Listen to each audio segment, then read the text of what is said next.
wine community. Brandi was the operations and marketing director for 15 years, and in 2023 was given the executive director position. The Livermore Valley Wine Community was formed in 2007 and is a nonprofit marketing and membership organization representing wineries, vineyards, and businesses in Livermore. Welcome, Brandi. Thank you. I'm going to go ahead and share my screen. A few of the dates that you just had in my bio were actually incorrect in that we have been formed since 1981. So we are really quite old, I guess would be the word to say. But it's so fun to see so many familiar faces, and I love that we have such a tight-knit community that so often the usual suspects are on these calls. So I love seeing beneficiaries from the wine auction that we've had in the past, and my, of course, my community comrades and friends. So excited to do a quick presentation for all of you. Can I just confirm that you can see my screen? Okay, great. So here we go. So I'm going to give a little brief history. I know many of you have been here forever, but just a quick history of Livermore Valley wine country back in the 1840s. As everyone knows, Robert Livermore planted the first wine grapes in Livermore Valley. Charles Wetmore established vineyards in 1882. And Carl H. Winty and James Concannon founded our first wineries in 1883. In 1889, the big Paris expedition, as knows, was our big kind of got us on the map for winning. In a blind tasting, our wines from Livermore Valley won. So it was pretty exciting. 1920 to 1933, Prohibition. So many of the wineries, and I don't know the exact number, but I know it was a lot. Almost all of the wineries in Livermore closed because they obviously Prohibition shut them down.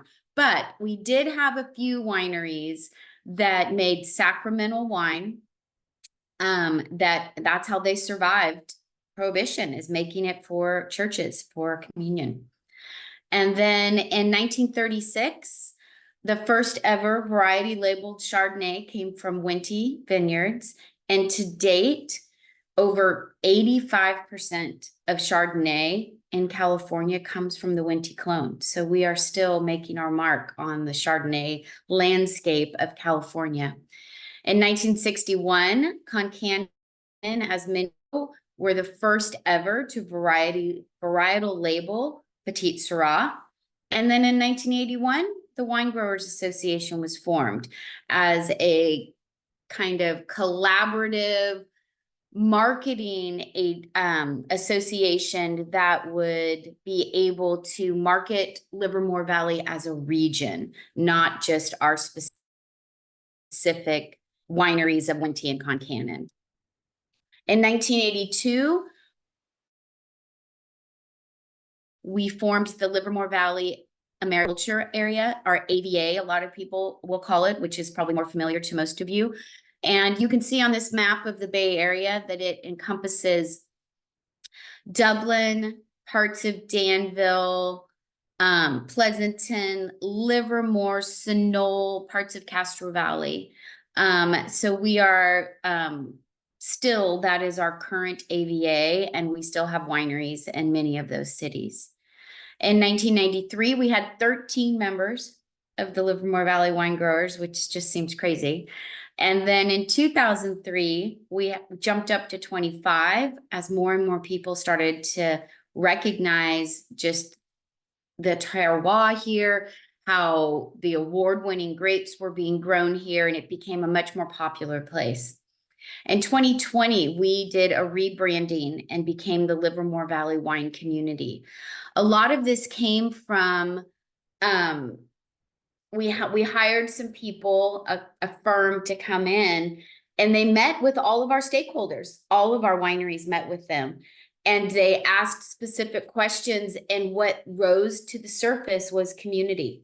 That we are unique in the sense that yes, everyone wants to get ahead and be the best, but there is a unique sense of camaraderie and community amongst Livermore wineries that is not necessarily the same across other wine regions. There seems to be a sense of helping out one another, and high tides raising all boats, that we work together instead of against each other. We're for each other. And this outside firm saw that as such a emerging, unique piece of our culture here in Livermore Valley that they recommended we change our name instead of Wine Growers Association to a wine community. And that has taken off and really become quite a trend, and has just continued to solidify that behavior and that culture that we are all working so hard to accomplish. In 2021, the Wine Heritage District was formed, and I'll move ahead to that in a little bit in the presentation to explain that a little bit. We were the second in the nation to become a Wine Heritage District. Temecula beat us by 2 months. So, but that's okay. And to date, we have 44 wineries in our Wine Heritage District map and over 50 wineries in Livermore Valley. So we are really excited about the next steps in the future of where we are. So to explain a little bit about the Wine Heritage District, it's very similar to a business improvement district like Tracy has with her hotels. The difference is that it is on our specific map of essentially the watershed of Livermore Valley, the city of Livermore. It's structured with an owner's agent, which is the Wine Growers Association, the payees, which are all of our wineries, and then our lead agency, which is the city of Livermore. And so it is not a tax. That's the big thing, that everyone thinks it's a tax, but it's just an assessment. So essentially in July of 2021, the Wine Heritage District was officially formed through a petition process. So all of the wineries had to, in a sense, vote.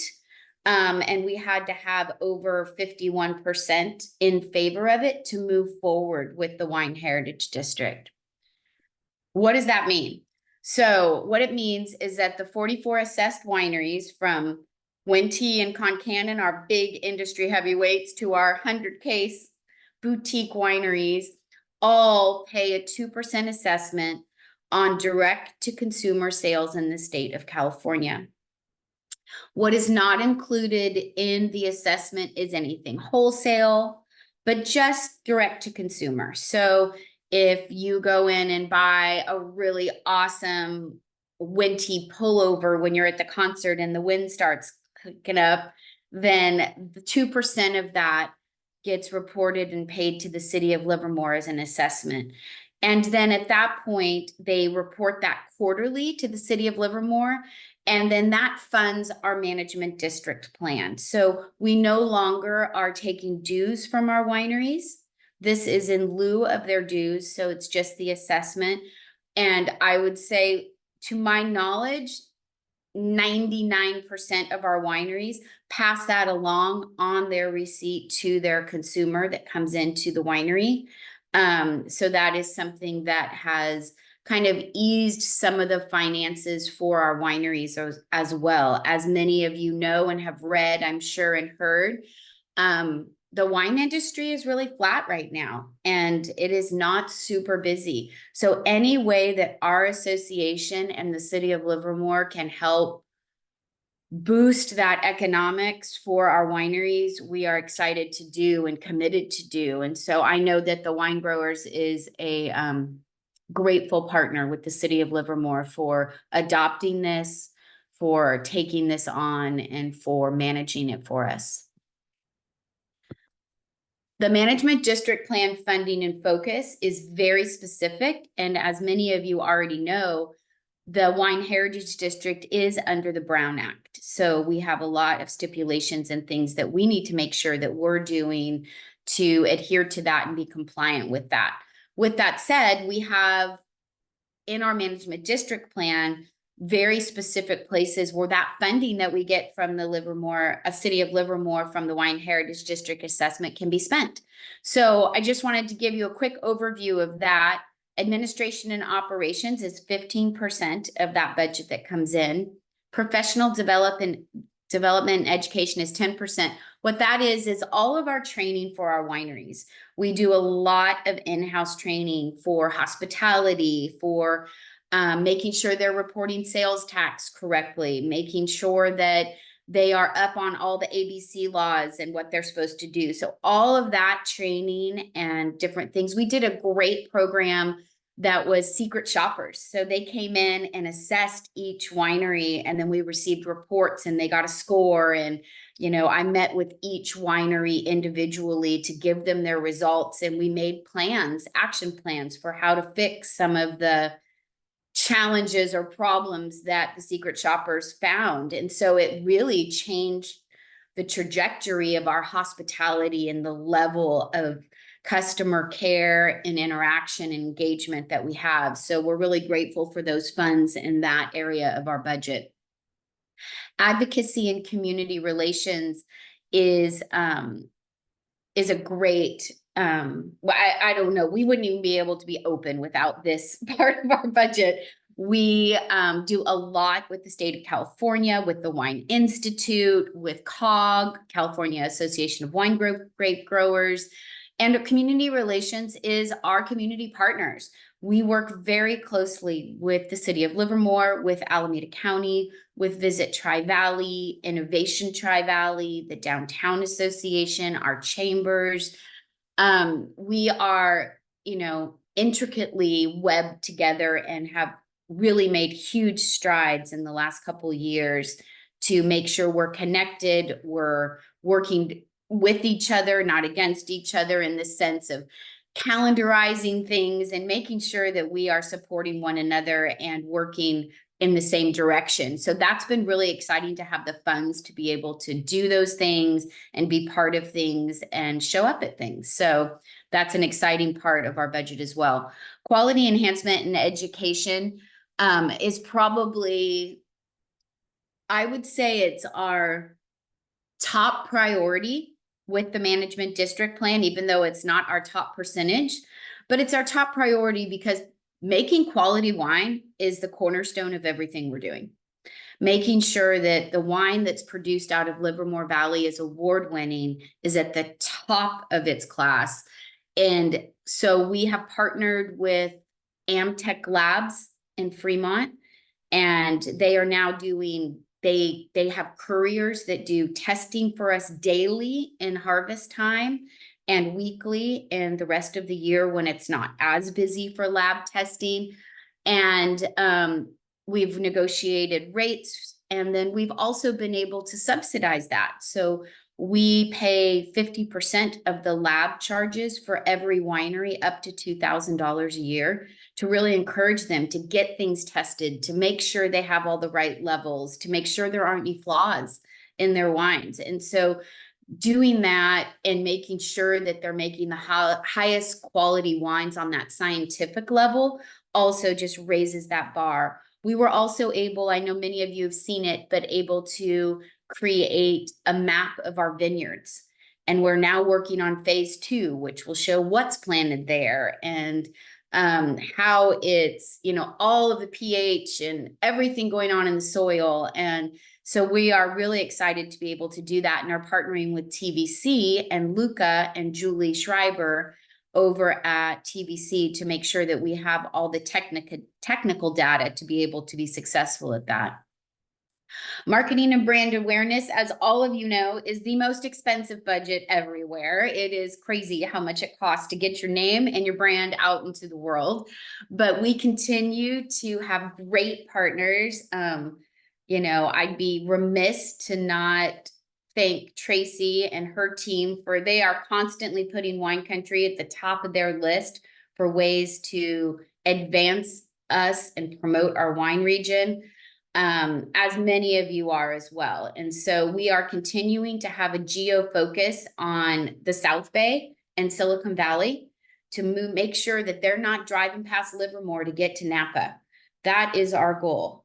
We are closer than they think, and we have award-winning, very approachable wines here that offer luxurious experiences. So that is our big marketing and brand awareness push. We've been doing it for the last year, and we've had some great results in doing that. Also, with marketing and brand awareness, for the first time over the last year, we've been able to bring in influencers, and we've been able to bring in wine industry experts and press that have been able to have fam tours and be here, visit our wineries, have winemaker dinners. And then the stories and the press we've been getting from that is like astronomical. We are so excited. And then 2% of our funding goes to the city of Livermore because of all of the administrative costs to actually handle this, collect, have the billing. So that is the fee we pay the city to be able to manage this fund. Just wanted to brag a bit because these are all the places that we have had articles from our influencers, and we are just so excited to be in all of these press, digital, everywhere.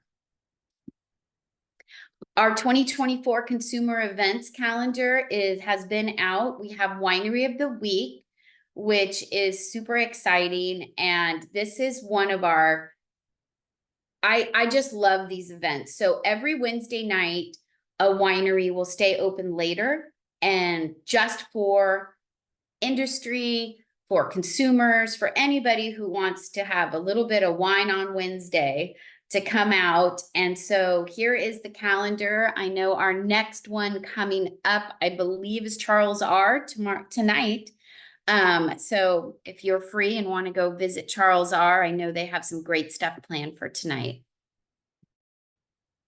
Another really fun program that we have coming up is Sip With Us. We partnered with Alameda County and downtown Livermore. This was spearheaded by David Halbert's office, and he had this amazing idea for California Wine Month in September to cover corkage fees for 15 restaurants that are participating in the month of September. So if you bring in a bottle of Livermore Valley wine to one of those 15 restaurants, there will be no corkage fee. So we're really excited for this program and for our partnership with the County of Alameda. We've been working closely with Alameda County for years, but recently on this program and also on a sister city wine region program that I'm excited to share with you in the future once that gets a little bit more solidified.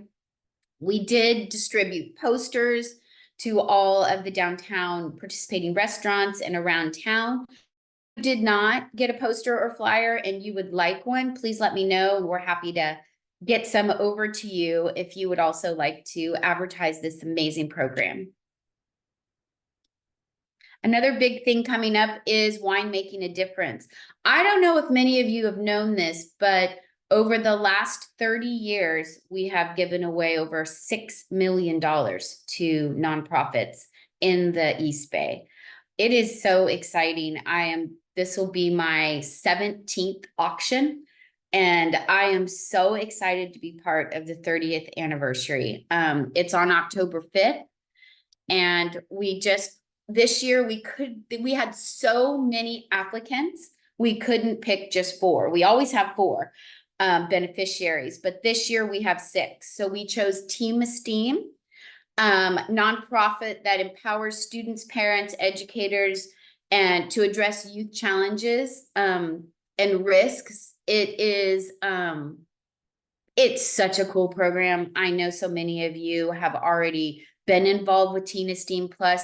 They have also been chosen. They're at the top of this list because they were also chosen as our fund to need. So we are really excited for that paddle raise this year. Sleep in Heavenly Peace, as you know, they build beds for children that are sleeping on the floor, as hard as that is to believe. Livermore Valley Arts, making sure that art camps, classes, studio space is not just for the rich, that kids that are from underserved families that don't have the funds can go to these things, can be part of the arts, and that cannot be something that's unattainable for them. The Down syndrome connection is working with families with children with Down syndrome to make sure they have the tools, resources, community they need around them for the challenges that brings.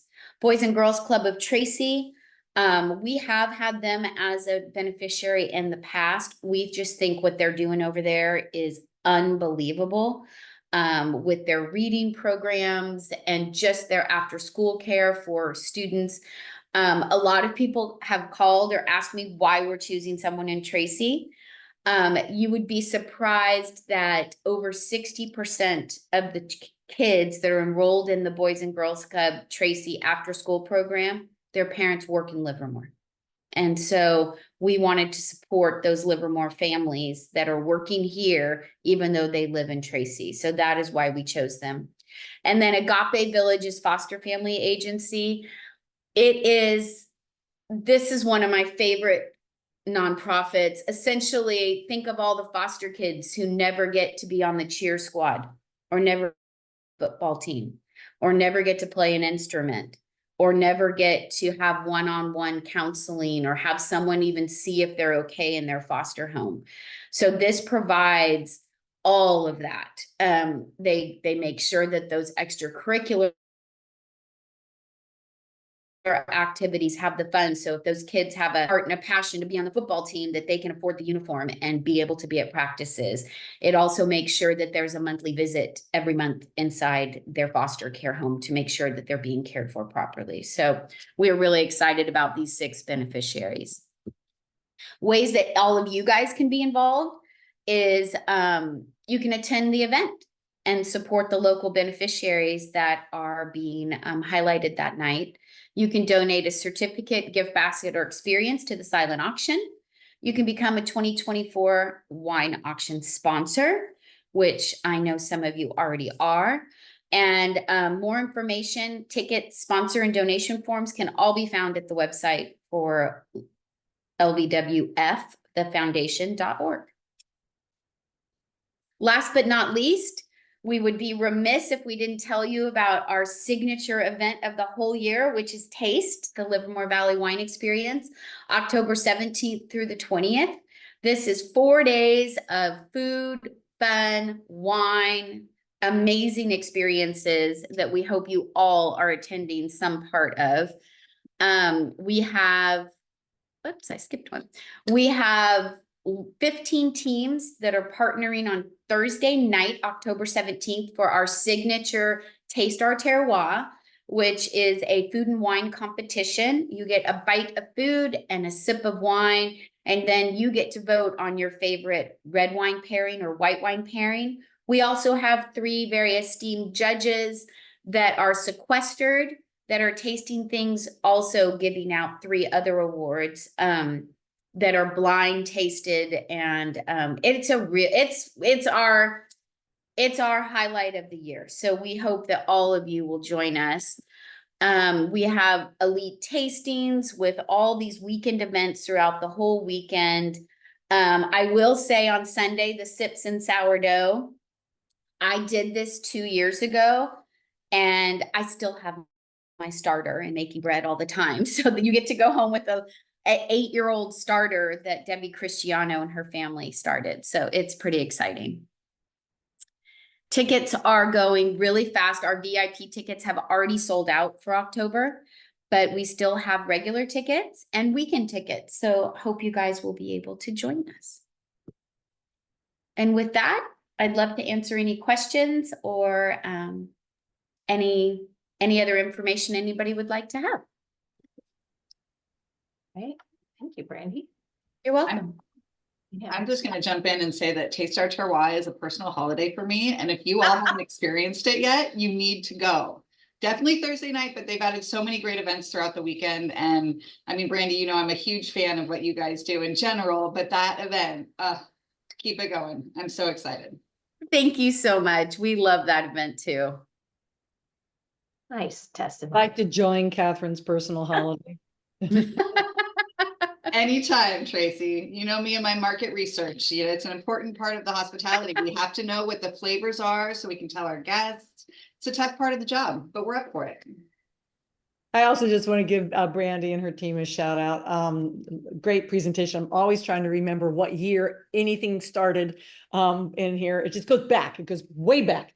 But it's really great working with Brandi and the team and Jenny and bringing in, you know, the media opportunities, you know, the trade show opportunities, and we're excited about working with you, Brandi, a little deeper and a little bigger this year. So keep up the great work. Thank you. Great. Thank you, Brandi. You're welcome. That was excellent. All right. So anyone else have any other announcements before we close out August meeting?